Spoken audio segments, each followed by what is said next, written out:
Existe uma luz no final do túnel. O Fernando trabalhou na Secretaria de 2011 a 2013. Ele é formado pela Federal Catarinense, pós-graduado em Planejamento e Gestão de Saúde pela Escola de Saúde Pública de Santa Catarina. Hoje ele atua na área de saúde, empresário da área de saúde, e também trabalha com produtos com a temática local catarinense, Manezinha da Ilha. Foi chefe de gabinete da Secretaria de Estado de Saúde entre 2011 e 2013. É gerente administrativo também do Hospital Regional, Dr. Humberto de Miranda Gomes, o Regional de São José.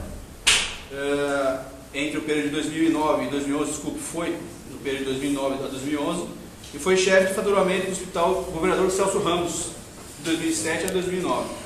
Então ele estava bem inteirado aqui no estado quais são os problemas que a área de saúde enfrenta, e vai nos passar um pouco disso e também passar uma perspectiva do que pode ser feito para que isso possa ser melhorado também. Bastante interessante.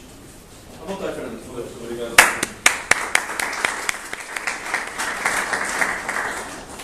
Obrigado primeiro pela presença de vocês todos aqui, para a gente que está organizando na cara e na coragem, tentando fomentar o novo aqui. É muito bom saber que as pessoas sacrificam um pouco o tempo por eu estar em casa, para estar aqui prestigiando o novo e ajudando a tornar esse sonho de todos nós aí realidade.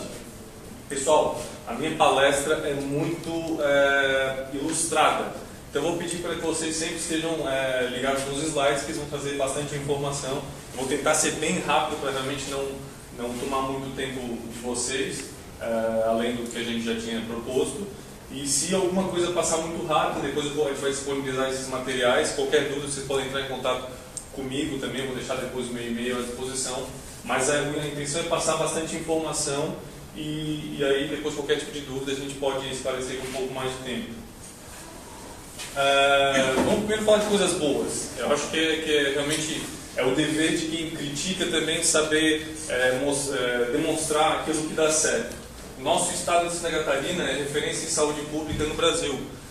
Isso por causa de vários fatores, como por exemplo, ser líder em doação efetiva de órgãos. Santa Catarina tem um número muito semelhante ao de países europeus nesse sentido. Aqui tem muito a ver com a própria cultura do povo catarinense, de realmente entender que os órgãos podem ser utilizados por outras pessoas, mas também tem algumas situações aqui administrativas que fizeram com que se chegasse a esse resultado. É o estado com maior expectativa de vida do país, em 2012, 75,8 anos.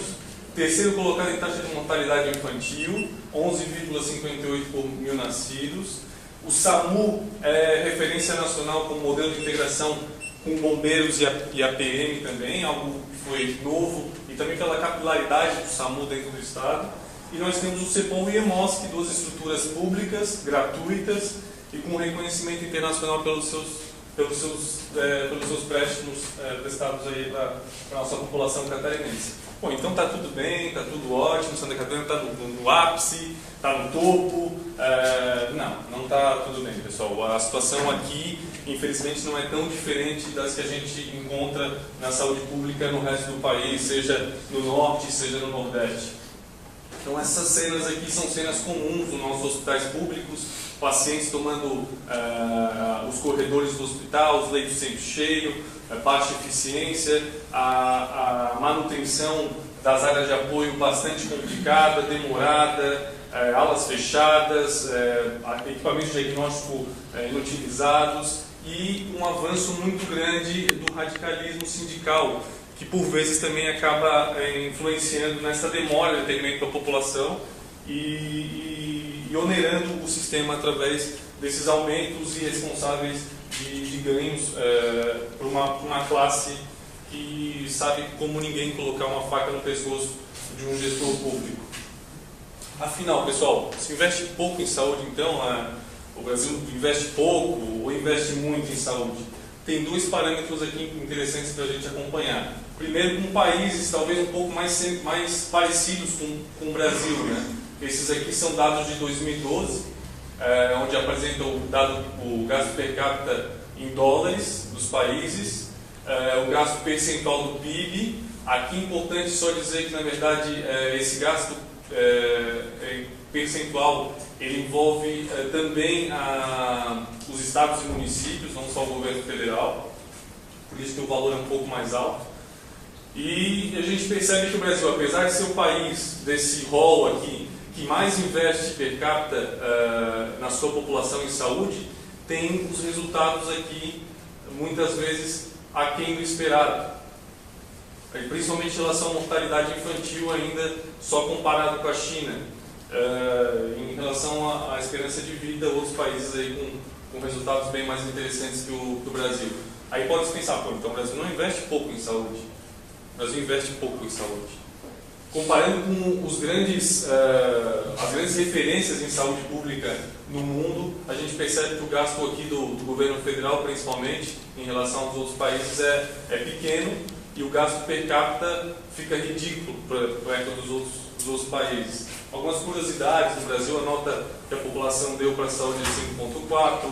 No Canadá, os prestadores não são funcionários públicos. Tem um sistema muito interessante no Canadá, que a saúde é sim pública, mas os prestadores de serviços não são funcionários públicos em sua grande, imensa maioria. Na Grã-Bretanha, há um bônus por saúde.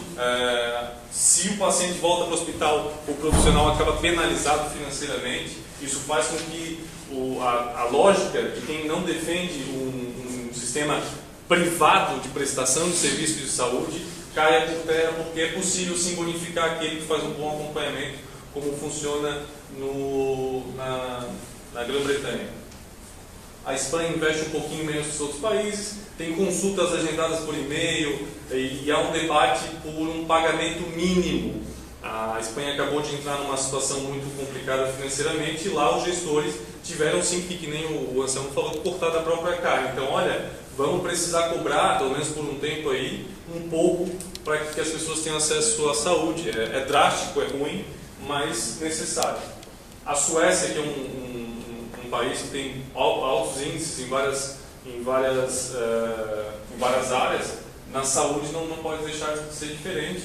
Tem um padrão de atendimento gratuito, mas em revisão. A Suécia depende, um país que tem uma população menor do que todos os outros países aqui, então qualquer tipo de impacto econômico nas suas principais empresas que acabam mantendo o país faz com que o país tenha que rever rapidamente todos esses investimentos e subsídios para a saúde.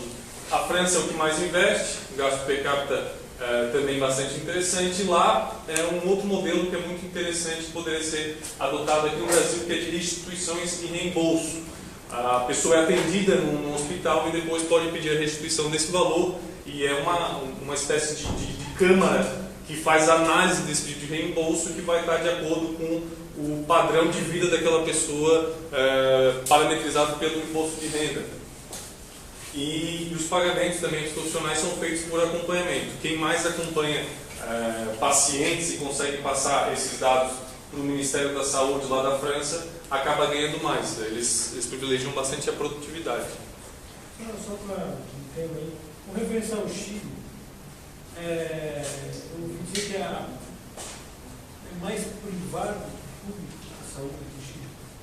A saúde do Chile é uma saúde mista, mas sim tem uma saúde pública, inteiramente pública lá, mas funciona mais ou menos como no Brasil. Aqui, apesar de 60% das pessoas precisarem do SUS, o governo investe 40% do montante total de investimento em saúde. E ocorre exatamente o contrário. A saúde privada no Brasil se investe 60% para atender 40% da população. Talvez aí a diferença de qualidade percebida. O Chile é parecido, mas no Chile tem uma população que depende menos dessa saúde pública. Então lá o investimento, apesar de ser menor, acaba atendendo uma quantidade menor também de pessoas e aí consegue-se atingir uma qualidade maior no serviço final.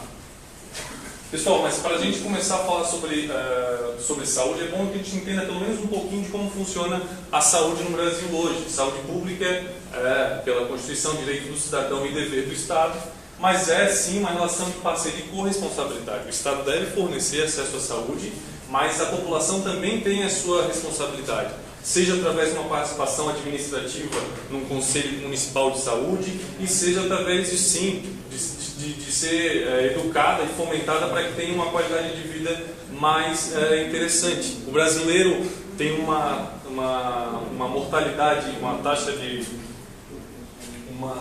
sobrevida baixa, né? Uma mortalidade, uma expectativa de vida baixa também por causa dos seus hábitos. O brasileiro é um povo que tem muita dificuldade com acidentes de trânsito. A gente tem hoje uma epidemia de acidentes de moto que também acabam ceifando a vida de muitos jovens aí. E se as pessoas tivessem um pouco mais de consciência, e não necessariamente o governo tem que estabelecer leis para controlar isso, a gente conseguiria ter um resultado melhor na saúde. Então a saúde é sim um dever do Estado, mas que deve ter uma corresponsabilidade da população para que esse sistema funcione de uma forma adequada. Basicamente as esferas, Federal e Ministério da Saúde, concentra mais de 70% de todo o valor de saúde pública no país. As estaduais, no caso da Santa Catarina, que é a Secretaria de Estado da Saúde, que formaliza e planeja as políticas de saúde disponíveis para dentro do Estado. Talvez aqui uma grande dificuldade pelo tamanho do país, do Ministério da Saúde conseguir fazer políticas que sejam eficazes, porque o país é um país, por ser continental, tem muitas diferenças aqui de necessidades em saúde e acaba sempre, infelizmente, sendo privilegiado aquele Estado que menos consegue fazer o seu próprio papel, em detrimento dos Estados que conseguem bons resultados, que acabam ficando, olha, vocês aí estão com uma situação teoricamente boa e eu quero dar uma elevada, então vou ter que atacar em quem está mal. E aí o dinheiro acaba se perdendo nesse jogo político. Municipal também, as secretarias municipais, dentro da sua capacidade, também fazem o trabalho, principalmente na situação de prevenção, que é, na verdade, a parte mais importante. Quem bem previne, depois tem um custo menor, caso consiga resolver o problema sem ele precisar se aprofundar. E aí, além do espectro social, há também o espectro financeiro muito importante, que a prevenção consegue atacar na raiz. Saúde, basicamente, funciona nesses 3 pilares: atenção básica, média e alta complexidade. Atenção básica, postos de saúde, estratégias de saúde da família, é o pessoal que faz esse primeiro acompanhamento. A pessoa não está ainda doente, ela não precisa estar doente para ser atendida pela saúde, ela pode ter acompanhamento nessa região. Se ela tem um mau acompanhamento aqui, ela migra para cá, e aqui o problema já começa a ficar um pouco maior. Aí são os hospitais lotados, o custo é um pouco maior de tratamento. Caso aqui também não resolva, ela migra para alta complexidade, e aqui está o grande problema. O que era para ser exceção está virando regra.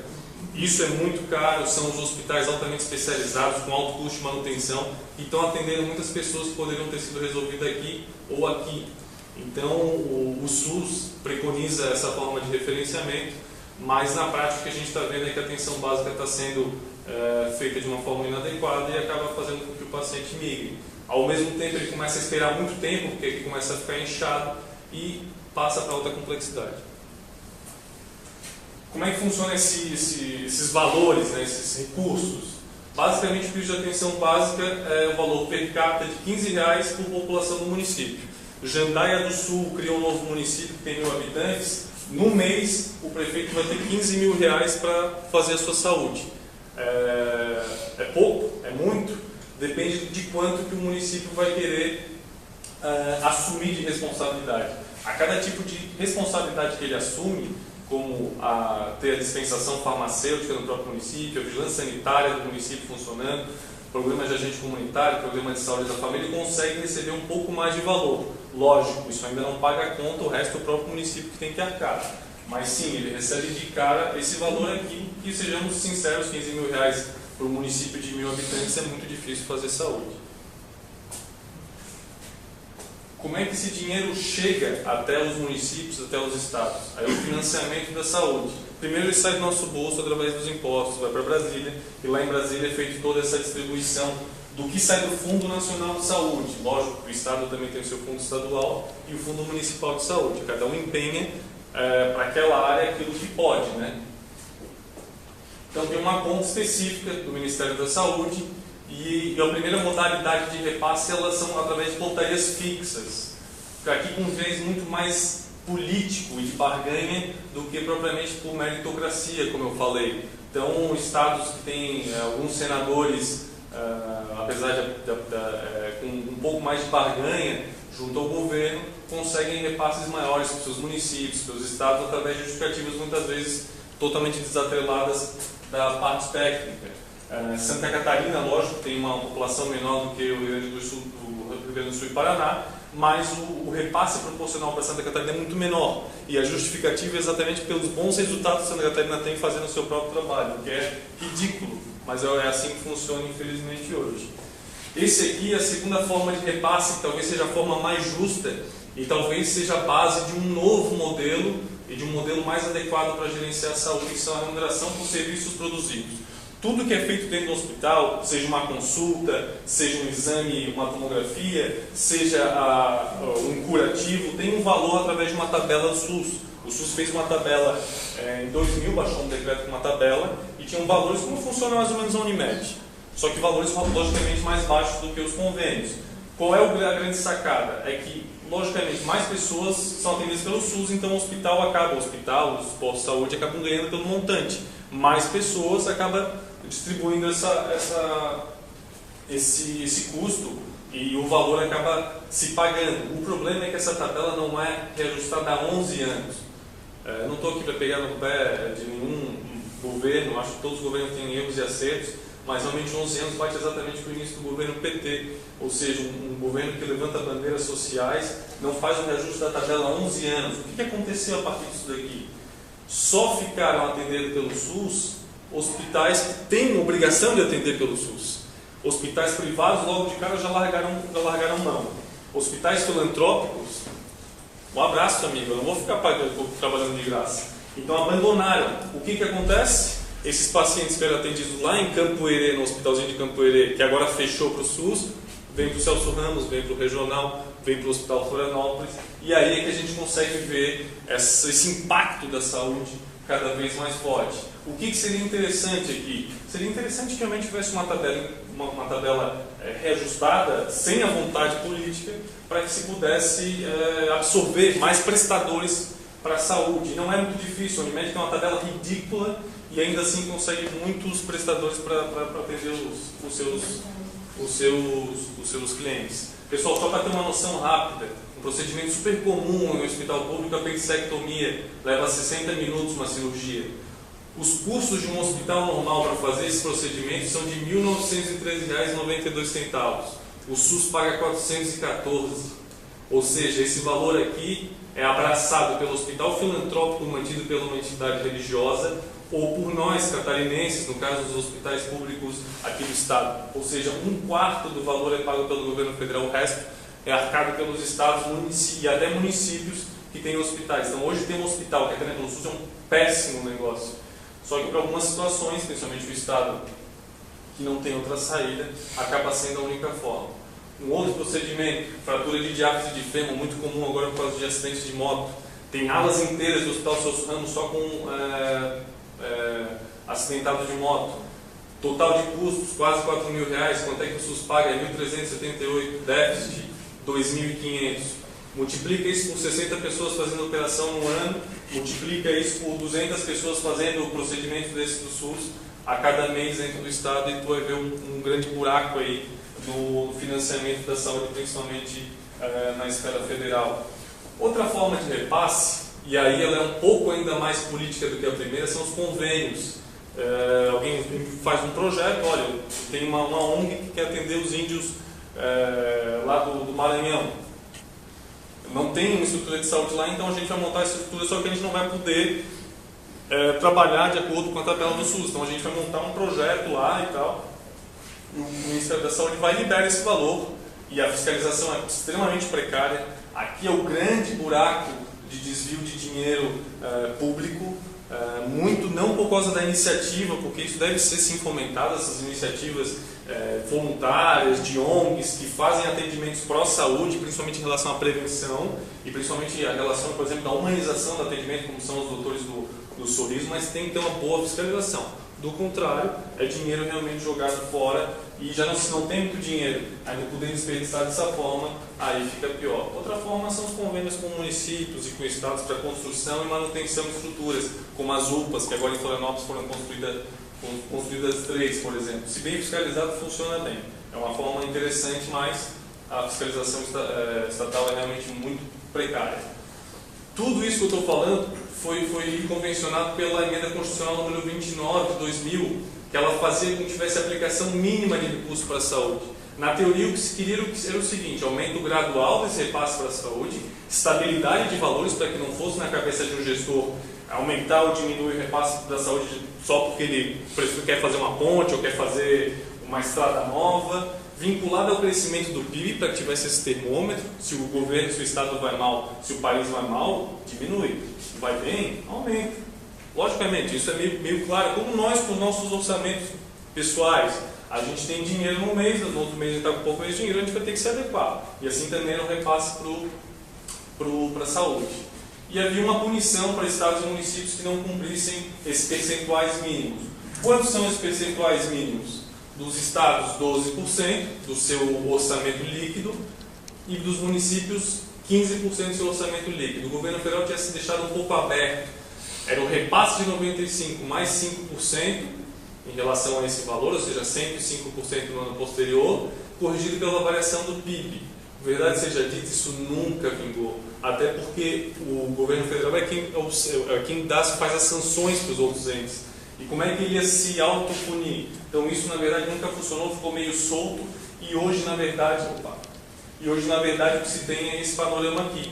O governo federal não investe nem 5% do seu orçamento em saúde, do seu PIB, do seu orçamento líquido na verdade, e os estados e municípios, como Santa Catarina, que investe na média nos últimos 10 anos 12,17%, passando um pouquinho do seu limite, e os municípios catarinenses, aqui é que está o grande problema. Tem município catarinense hoje aplicando 35% do seu orçamento em saúde, ou seja, 65% do resto do valor é para manter tudo, educação, infraestrutura, enfim, todas as outras áreas juntas somam 65%. Isso está quebrando os municípios. Tem município fechando o hospital, fechando o aparelho de saúde e passando tudo isso para a esfera superior, que é o Estado. Então, ou seja, chega num ponto que se vê o município numa situação complicada e acaba passando para cima. O Estado tenta passar para cima, mas o governo federal não assimila. E nessa briga política aqui, contra de valores, quem se dá mal é a população. Bom, pessoal, então o problema é só falta de recursos, toca dinheiro, que o negócio funciona. Na verdade, não.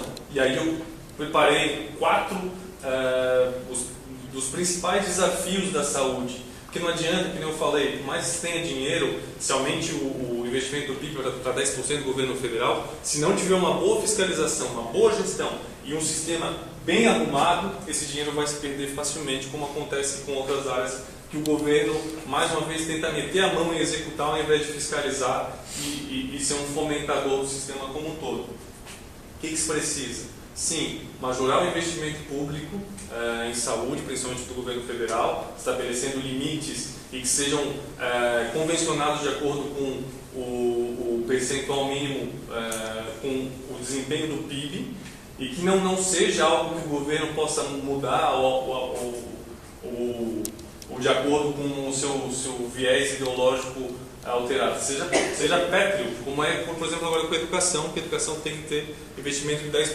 também mínimo. E o governo deve centrar os esforços na fiscalização. Sair do papel de executor, de ser a pessoa que aplica a injeção, ser o profissional que faz o corte e deixar que a iniciativa privada toque isso. Ou seja, através de parcerias público-privadas ou até de um sistema como aquele de pagamento por procedimentos, que o Estado entra como um financiador e não mais como um executor do serviço final, no qual ele com certeza é muito ruim. Alterar os modos operantes da gestão da saúde, é o que eu falei aqui, terceirização de gestão de estruturas e diminuição de participação de servidores concursados na saúde. Um pouco pegando o gancho no que o Anselmo falou, e eu vivenciei como esse servidor público, que eu fiz exoneração no ano passado.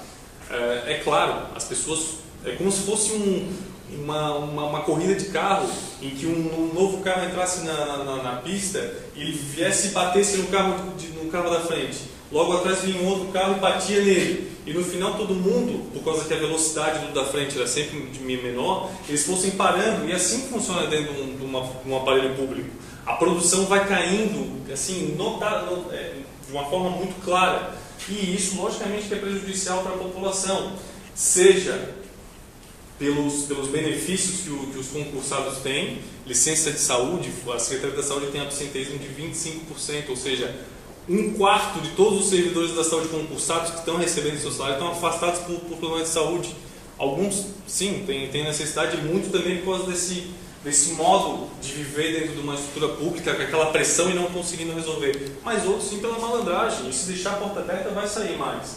Então, essa forma de terceirização da gestão e diminuição desse percentual de servidores públicos na atividade fim, porque sim, o concursado, se ele atua como um fiscalizador, tendo um repasse por resultado, como funciona, por exemplo, na Fazenda Estadual, funciona, e funciona muito bem. Agora, se ele não tem um resultado individual atrelado ao resultado coletivo, não funciona, pessoal. A gente vai pagar cada vez mais caro por um serviço cada vez pior e mais sucateado, é mais gente fazendo o mesmo trabalho. Então, assim, é preciso enfrentar isso logo. A lei de responsabilidade fiscal está aí batendo as portas do Estado de Santa Catarina por causa de irresponsabilidade de aumento salarial sem pensar no cenário futuro. A gente logo, o Estado vai chegar a um ponto, a gente pode atingir até 49%, o Estado está 44%. Se o Estado tiver algum problema econômico nos próximos 2 a 3 anos, o Estado vai alcançar os 49%. Isso indica que o Estado de Catarina não vai poder mais fazer financiamento mundial, não vai mais fazer financiamento federal, e o que puder pegar de empréstimo vai ter juros muito altos. Todos nós vamos pagar essa conta por causa de uma minoria que decide em certo momento fazer uma greve e parar um hospital, e parar uma emergência de um hospital, e de uma forma bastante não benéfica para a população. No final das contas, eles estão defendendo os interesses privados da própria classe. Terceiro ponto, investir prioritariamente em educação, em atenção básica. Isso é meio básico, mas assim, redundante. Mas não adianta só descentralizar responsabilidade para os estados e municípios. A partir de agora, o município X vai ter que ter uma meta Y de cobertura de gestantes. Não adianta fazer isso. Tem que vir em recurso também. Tem que ser uma fatia maior de recursos para esses municípios. É simplório, mas assim, o prefeito, por mais que seja um mau prefeito, ele está mais perto da população que precisa. E esse recurso de saúde, principalmente, vai ser melhor entendido por uma secretária de saúde que vive aquela realidade do que um cara que está lá no prédio, lá em Escolar dos Ministérios em Brasília, que não vai entender que aqui em Santa Catarina aquele problema do dejeto suíno no oeste pode ser resolvido dessa forma. Esse dinheiro não chega. Então hoje o que se tem é realmente isso. Descentraliza-se as responsabilidades, onerando cada vez mais estados e municípios, e não se descentralizam os recursos, acabam retidos. O que faz isso? Exatamente o clientelismo que o Anselmo falou. Os estados e municípios começam a depender cada vez mais do governo federal. E aí, situações políticas espúrias começam a ocorrer, como por exemplo aqui no nosso estado, que um governador foi eleito pela maioria da população com uma plataforma política e no meio do jogo mudou para a plataforma política dele para claramente na cara de pau receber mais recurso federal. Isso é um absurdo. Isso para quem vota num ser humano desse é lamentável. Então isso tem muito a ver com a falta de representatividade que a população percebe hoje na política. Esse clientelismo é extremamente maléfico e está aqui na atenção básica muito claramente demonstrado. Mas a atenção básica, aquela que não aparece, essa é muito mais importante. Outro ponto, fomentar a formação e capacitação profissional em saúde. No início aqui da palestra a gente estava conversando, qual é o teu nome?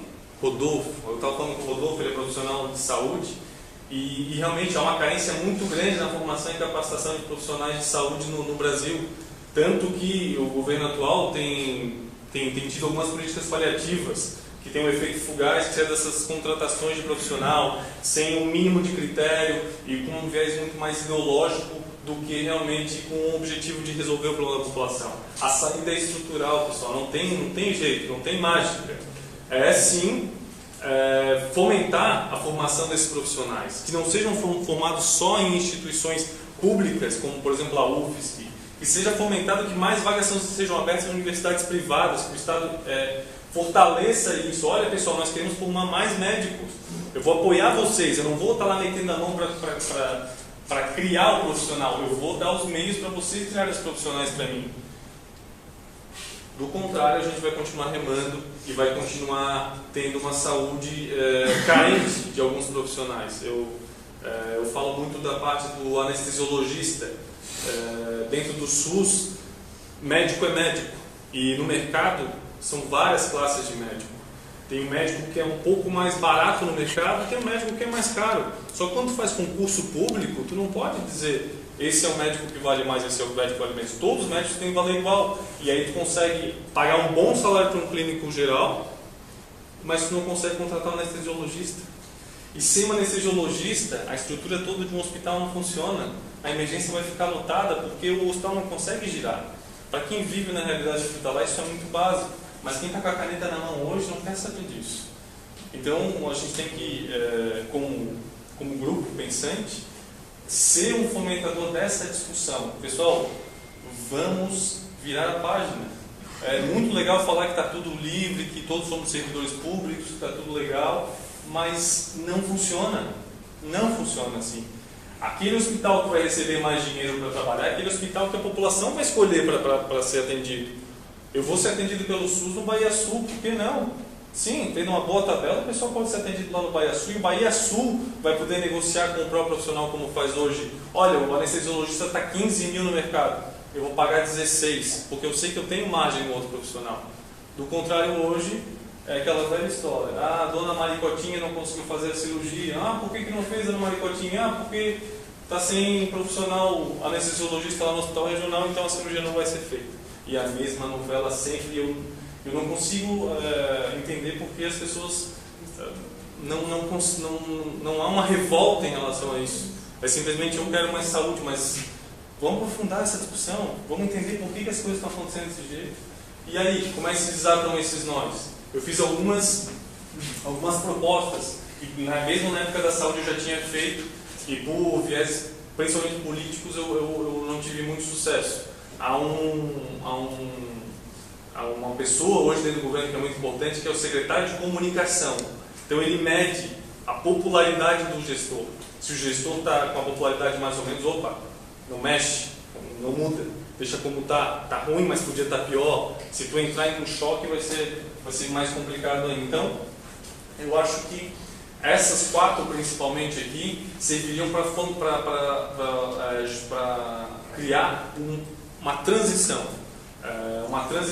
de coisas de métodos que hoje já existem, já foram testados e funcionam, que conseguiriam com certeza resolver boa parte dos problemas que a gente vê na gestão e no serviço de saúde públicos no Brasil. Terceirizar a gestão de aparelhos de saúde, hospitais, ambulatórios e UPAs. Por que reposição automática de profissionais? A dona Maricotinha não quer saber se em 90 dias é reposto um profissional por causa do concurso público. Ela não quer saber se precisa fazer licitação, demora 180 dias porque alguém impetrou a licitação, alguém entrou com recurso na licitação. Ela não quer saber que o equipamento foi licitado, mas nenhuma empresa entrou no pregão. Ela não quer saber disso. Ela quer ter lá. Não interessa se vai ter um funcionário público ou se vai ter um profissional contratado da SLP. Ela quer acesso à saúde. E isso é uma proposta que já existe. Já tem alguns hospitais que funcionam através de um modelo de OS terceirizados e funcionam muito bem. Então é possível, precisa ter a vontade política e realmente encarar de frente o problema. Qual que é o grande X da questão nesse primeiro item? Tem muita gente ganhando dinheiro com que a gestão de apoios públicos é própria. Principalmente funcionários públicos e principalmente fornecedores de material hospitalar.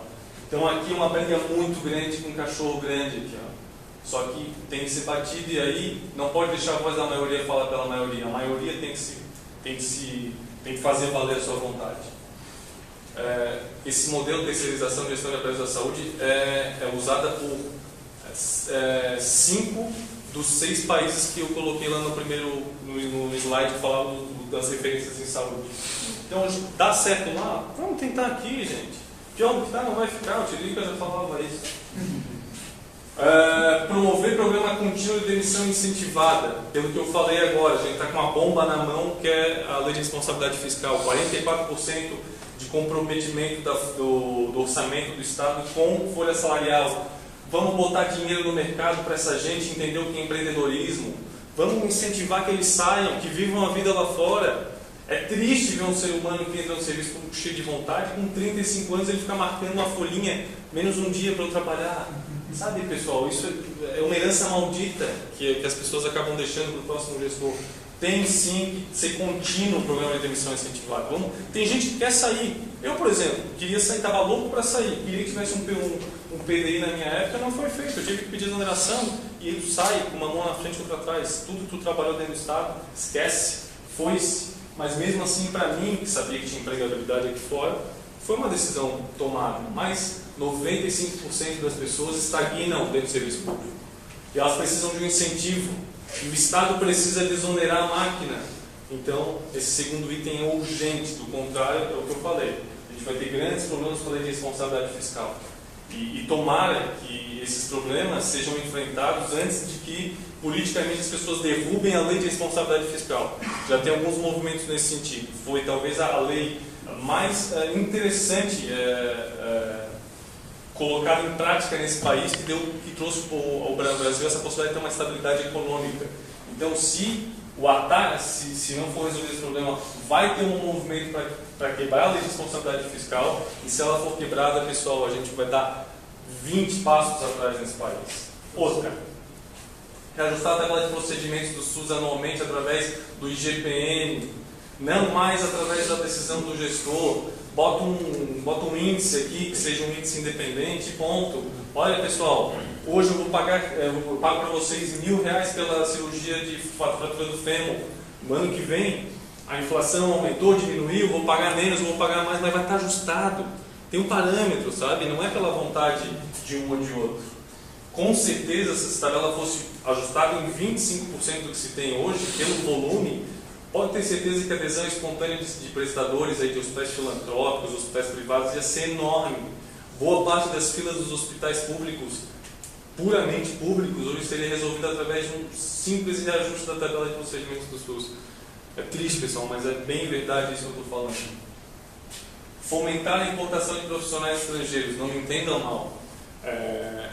Se algum outro profissional de saúde aqui, eu entendo que sim, a gente precisa ter essa importação emergencial de profissionais, porque a situação está caótica e não vai ser conseguido resolver em curto e médio prazo somente com o fomento dessa formação de profissionais. Então a gente precisa trazer os estrangeiros sim, mas através de um critério que seja um revalida melhorado, que não seja um revalida executado pelas entidades médicas, mas por um grupo independente que possa fazer, porque a verdade é que os profissionais hoje, em saúde em geral, e muito mais a classe médica, tem um viés protecionista da sua função. Claro, eu conheço a lei de mercado. Quanto mais me precisarem, mais vou poder cobrar, é mais caro. Nem todos, mas o status quo geral é esse. É a mesma coisa que se você tivesse uma revendedora de carro no lugar e o cara colocasse uma revendedora do lado do seu empreendimento, você também poxa, mas outra revendedora aqui do meu lado e tal, não sei o quê, o valor que eu já podia cobrar, eu já vou poder cobrar. É um pensamento um pouco pequeno, mas ele existe. Então eu acho que esse fomento à importação de profissionais através de um critério muito claro de como eles serão aceitos dentro do país e quais os métodos de avaliação da sua qualidade e da sua forma de capacitação é importante para que nesse momento o Brasil consiga ter profissionais em áreas onde é quase impossível se ter profissionais. Então, sim, não sou a favor do mais médicos, eu sou totalmente contrário, principalmente tem um viés ideológico, e eles não passam pelo revalida, não passam por qualquer tipo de avaliação prévia. E digo mais, não só os profissionais estrangeiros deveriam passar pelo exame periódico para testar sua qualidade, os profissionais nacionais também. Reflexo de uma má saúde são os hospitais universitários péssimos, sucateados, que funcionam muito mais como um postão de saúde do que como um hospital do hospital de verdade. Então esses profissionais são mal formados, eles saem da academia, em sua grande maioria, com uma dificuldade muito grande de se adequar à realidade do que eles vão encontrar na prática. Então, sim, é importante que se tenha esse exame periódico, que não seja só para a entrada dos estrangeiros, mas seja feito também aos profissionais brasileiros e que atuam dentro do país. Isso tem que ser periódico, eu digo mais, não só na área da saúde, para gestores de saúde também, para contadores de saúde, enfim, acho que o exame da OAB, com todo a estrutura gorda do Estado hoje, se volta para ser o fiscalizador. E a própria organização social hoje, vamos dar uns exemplos de organizações sociais que já funcionam aqui em Santa Catarina, elas têm uma comissão administrativa financeira composta de pessoas, sim, da Secretaria de Estado da Saúde, mas também de pessoas da comunidade que permeiam essa estrutura. Então, assim, há um controle social muito importante por das organizações sociais, além do que o Estado, principalmente o Tribunal de Contas, pega muito pesado das organizações sociais, porque é uma entidade que não está diretamente ligada à administração pública. Então, não tem essa conivência do padrinho político de cá, o padrinho político de lá. Eu vou mostrar números para vocês que eu acho que fica mais importante. Não sei se vocês conseguem ver os números totais daqui, mas esses são todos os hospitais administrados direto pelo Estado. Esses são números de 2012. Basicamente, por mês, para manter essas 14 unidades hospitalares, o Estado desembolsa R$ 58.321.220. Só de folha salarial, pessoal, R$ 37.785, ou seja, 65% dos custos de manutenção de um hospital público são direcionados ao pagamento da folha salarial. Um hospital como Caridade, por exemplo, que não é o melhor exemplo também de saúde, mas enfim, ele gasta 35% a 40% do seu orçamento com folha salarial, então a gente está muito acima disso. Falta dinheiro para fazer compra, falta dinheiro para fazer manutenção, porque tem muita gente ganhando muito dinheiro dentro dos hospitais públicos hoje e a população não vê esse resultado.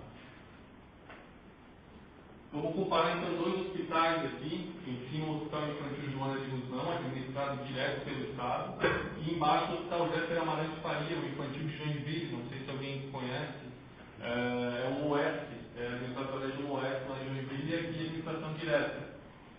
Os números são muito parecidos de produção, pessoal.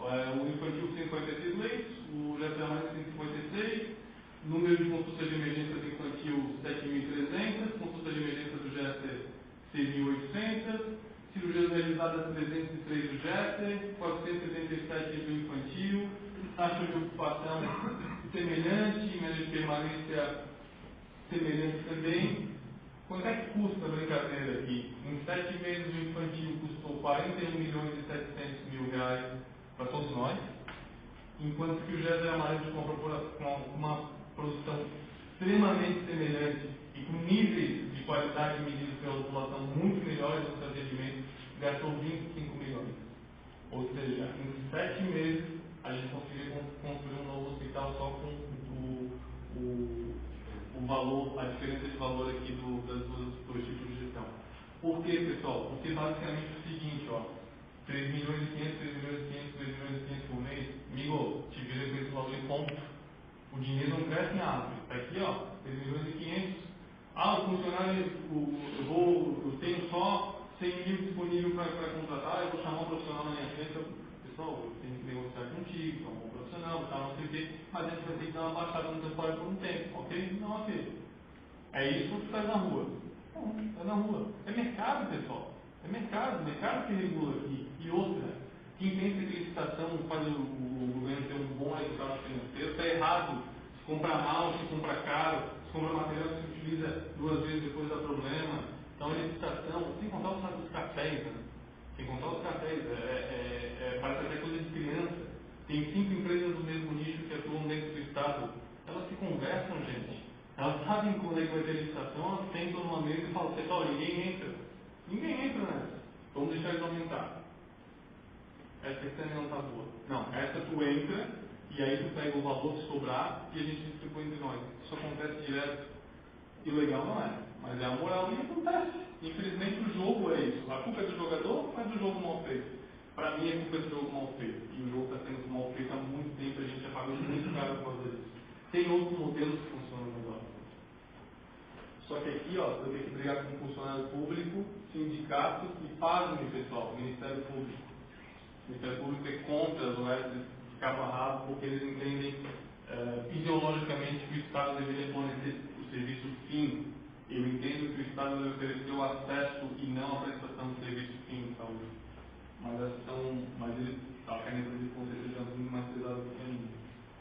Pessoal, outros números da diferença entre OS e administração direta. Taxa de mortalidade, vamos a valores qualitativos. 3,3 por mil pacientes. A taxa de administração direta, 5,3 por mil pacientes. Taxa de ocupação de leitos, 81%. A administração direta, 63%. Por que essa diferença?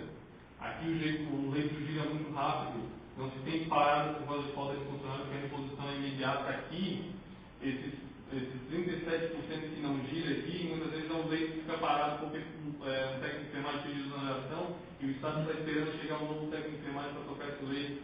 Então o leito não gira. Outros impactos dentro do hospital, como por exemplo o centro cirúrgico, não gira o centro cirúrgico, o paciente fica parado no leito, o médico segura o leito para ter certeza que o próximo paciente dele vai poder ocupar aquele leito. Então, menos pessoas são atendidas por essas sistemáticas nefastas que tem dentro da administração direta.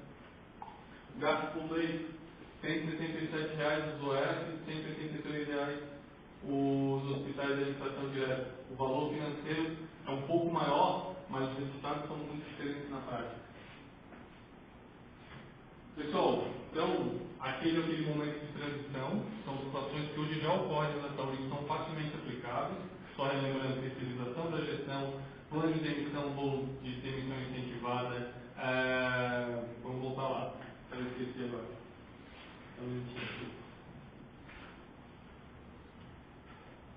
Tem aqui que já está acabando, não vou tomar mais muito tempo de vocês. Mas só lembrando como fazer. O primeiro passo é a terceirização da gestão, promover a demissão incentivada urgentemente, reajustar a tabela de procedimentos do SUS e fomentar a importação de profissionais estrangeiros. Isso tudo já é feito, só que de alguma forma não adequadamente. O segundo passo é um pouco maior, talvez uma utopia, mas acho que a gente deve sonhar sempre. É o novo SUS, baseado no modelo canadense, onde o Estado atua muito provavelmente como um juiz do jogo. Ele financia a saúde e não bota a mão diretamente na saúde. Ele fala assim, eu tenho dinheiro, quem fizer o melhor serviço vai ganhar mais dinheiro pela sua própria meritocracia. E funciona. É um Estado financiador, supervisor e fomentador, é o juiz do jogo. Subsídios graduais de acordo com a capacidade financeira declarada em IEB. O que quer dizer isso aqui? Quem puder pagar, vai pagar pela saúde pública. Sim, com um parâmetro do imposto de renda, ou seja, aqueles que mais podem pagar, vão pagar. Aqueles que teoricamente não podem pagar, não pagam, ponto. Está resolvido. E outra, a gente discute tanto pacto federativo para a administração pública, eu acho que está na hora da gente ter um sistema estadual de saúde muito mais que um sistema único de saúde.